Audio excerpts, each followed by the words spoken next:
حضرت بلال حبشی نبی کریم صلی اللہ علیہ وسلم کے دنیا سے پردہ فرمانے کے بعد حضرت بلال حبشی شام چلے گئے اور وہیں بس گئے۔ ایک عرصے کے بعد خواب میں نبی کریم صلی اللہ علیہ وسلم کی زیارت ہوئی اور فرمایا بلال ہمیں ملنا کیوں چھوڑ دیا؟ آنکھ کھلتے ہی مدینے کے لیے روانہ ہو گئے۔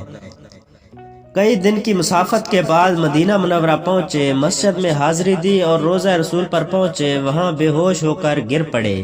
اہل مدینہ نے کہا ایک بار وہی اذان سنا دیں۔ سرکار کی زمانہ والی معذرت کی کہ اب مجھ سے برداشت نہیں ہوگا۔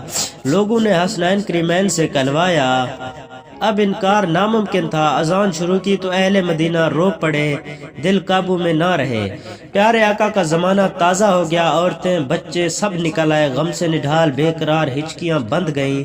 جب کہا اشہد ان محمد الرسول اللہ، چیخیں مار کر رونے لگے۔ حضرت بلال کی نظر منبر رسول پر پڑی، ممبر خالی تھا، سرکار نہیں تھے۔ خالی ممبر دیکھ کر گر پڑے، بے ہوش ہو گئے۔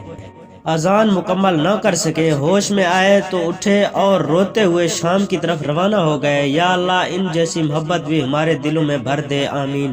دوستو اگر آپ کو ویڈیو اچھی لگی ہے تو لائک کریں اور چینل کو سبسکرائب ضرور کیجیے گا۔